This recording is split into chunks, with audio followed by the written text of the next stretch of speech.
Oh my god, I've now everybody, the French, yes, the French, they don't only make Airbus airplanes, but they also make planes like this, the ATRs. You know, those little propeller regional airliners. In fact, ATR stands for Avion de Transport Régional, which literally means planes for regional transport. Over the years, ATR has built 1,700 airplanes and more, flying all over the world, although they really only ever had two products, the ATR-42, which is the small one, and the ATR-72, which is the bigger one. The 42 has 48 seats, and the 72 has 70 seats. Why didn't they name the ATR-48 and the 72 70? Like do it properly now. But you know, even though this is the ATR-72 right here, it is still a very, very small airplane. Only 70 seats. It's quite short and quite stubby. I mean, compare that to the relatively much longer and a bit more elegant, I do have to say, Dash 8Q400, which can seat up to 90 people. So why don't we talk about stretching the ATR? Finally, that they have 3 airplanes now. Actually, that was a proposal of the aircraft manufacturer in the late 2000s, where ATR wanted to make a plane that seats up to 100 people. So I thought, why do not we do that? Why do not we stretch the ATR-72 into whatever this is? Okay, you know what? It looks horrible, but it works. Oh my god, I've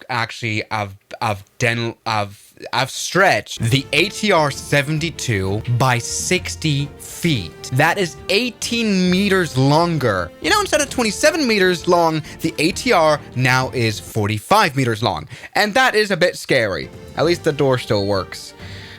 We've definitely made a plane now that's longer than the 737, so I'm interested in whatever we can put in it. This is the cockpit, obviously stayed the same. We can go into the cabin now, and that really hasn't stayed the same. Now it is still this 2x2 configuration, which is actually nice because boarding is a lot quicker, but it is a very, very long cabin. The question is, however, how shall we name it? And that is obviously dependent on how many people we can carry. 1, 2, 3, 4, 5. We now have 37 rows, 148 seats, ladies and gentlemen. Now, you may say, well, Swiss, you could make a plane that's a bit less ridiculous, like the Airbus A220, for example, which has our capacity pretty much, and then you don't have to, you know, invest so much money in building this entire new airplane. What is the use of 150 seats of turboprop airliner, you may ask? Well, the truth is, as you might know, a turboprop engine is a lot more efficient on short-haul flying than jet engines, but there are short-haul routes that need big airplanes. For example, only this summer I flew a flight from Frankfurt to Munich, 30-minute flight in a 787. This may not be an entirely huge market, but we just don't have a big turboprop airliner that can carry this much people, and there might be a use for it. Now, what I've done here is I've increased the fuselage once again by 60 feet, 30 in front of the wing, 30 behind the wing. The problem is, talking about wing, I haven't changed that. So, I don't even know if this is going to take off. That's actually going to be funny. Nor have I increased the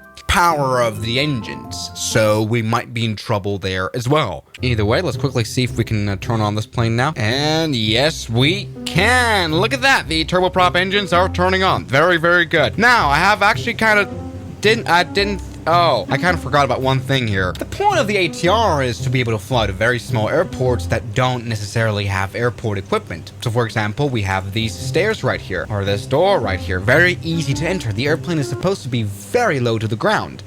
And because I haven't even upgraded the landing gear, and that's a big problem because the empty weight of this airplane is pretty high. The empty weight is actually the maximum weight of the wings and the landing gear. And so we would definitely need bigger wings, bigger engines, and bigger, I don't know if it's gonna fly. Let's go ahead and see. I mean, look, the nose wheel steering works already, and we can start to move. That's the start. Now, by the way, our airplane is fully empty, and that's how it's supposed to be. And, I mean, just insane, like, that is an insane length. I'm sure the nose landing gear is in another time zone than the tail section of the airplane, but hey, we can maneuver this quite nicely. We just can't fly to a very big airport. I really wonder if this thing works. I mean, the ATR is known for being able to fly off of short runways. It kind of needs to do that a little bit, you know, for regional flying. Let's go and put the flaps down and just pray to God. I don't know. I mean, we are like so heavy. That is just crazy. But all is well. Let's just go ahead and prevent a tail strike. So let's go ahead and take off now, full power into those very powerful turboprop engines. Come on, you can do it, airplane.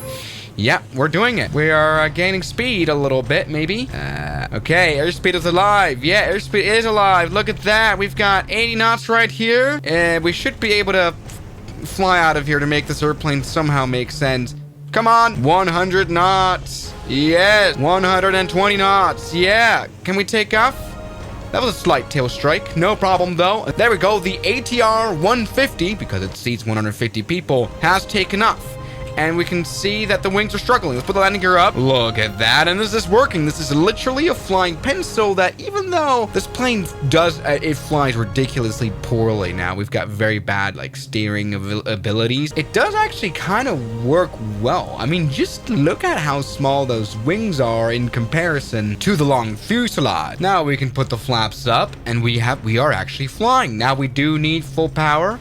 And this is probably the worst performing turboprop I've ever seen. We are barely able to climb out of this valley, even though this airplane is clearly working at its maximum performance, and we don't even have like 12 tons of passengers in this plane, which would be fully loaded. No, we have like 40 people in our plane. In order to let's maybe simulate like a bit more people, like maybe like this. No, this is obviously not going to work very well, is it?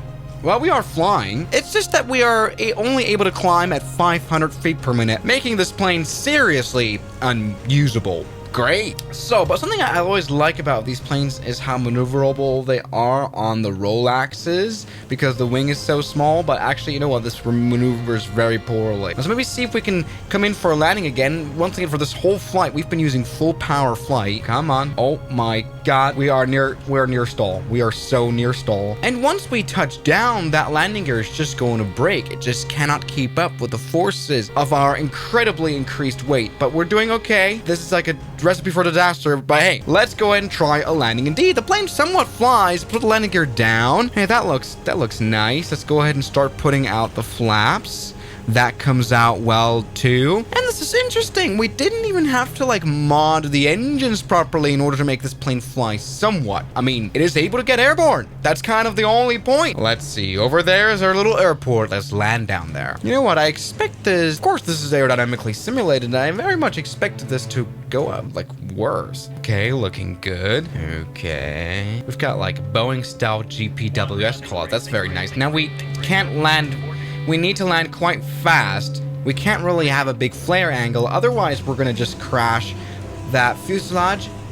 Yeah, that was only a minor tail strike. With a little bit of like a tail strike protector, we should be totally fine. Look at that, and now reverse thrust out, we are able to stop. Hey, I'm very much pleased with, honestly, this didn't go super poorly.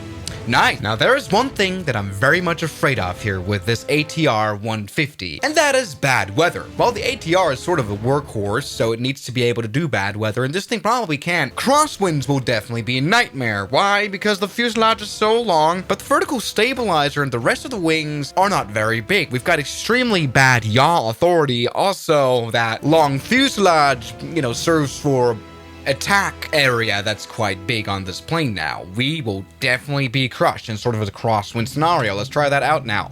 All right, this is genuinely scary. This is not even like the craziest of weather. Okay, let's see if we can land it without things going wrong. Holy moly. Oh, this is very unflyable now. Oh, you're okay. Just a little minor turbulence, nothing to worry about. We're totally fine. Whoa, you're okay. Let's land. 40. Oh! Okay, we're just being thrown around by wind. We've actually got no, like, the rudder makes no difference at all. What in the world was that landing? We generally crashed. We completely crashed. Holy moly, we crashed so much. Come on, lock in and slow down, plane. Slow down. Yeah, this was pretty much how the landing, I imagined, went. Our brakes are very much on fire as well. That can't be good. Now, I will admit, this whole experiment is quite short-sighted, of course. This plane would no way be safe to fly. Like, what if an engine fails? It's not possible. Anyway, it is definitely possible to build a plane like this if you upgraded it, or even make a plane that's not like that long. So why did ATR never stretch it? Well, it's because they say no one wants it. The market share of the smaller turboprop, like that's at 72. Oh my God, what is going on? This market, oh, we're messing up. The market share is 75%. Only 25% of these turboprop airplanes are as big as, for example, the Q400. And so they thought, yeah, let's not do this. It sounds stupid. Oh my God, this plane is definitely way too long to be this thin. Let's go ahead and see if we can take off. Please take off. Oh, that landing gear is genuinely broken. Oh, come on, take off now. Just a slight tail strike. Just a tail. Come on, take off. You can do it, ATR. Yes, we've done it. While scraping away our entire tail. By the way, yeah, we took off with a lot of wind. And this plane is just a big mess. So yeah, everybody, another stupid idea. Stretching the ATR is just not gonna work. So thank you guys so much for watching this video. And I'll see you guys tomorrow as always. Good night. And a special thanks goes out to my members, my supporters. Guns Killer, R27, James Duram, That Dude, Anime Gods of Gaming, Derek, Insider Plane, Nishijutsu Finder, Professional Jamal, Ryland Williams, and New the York. You've got beautiful names.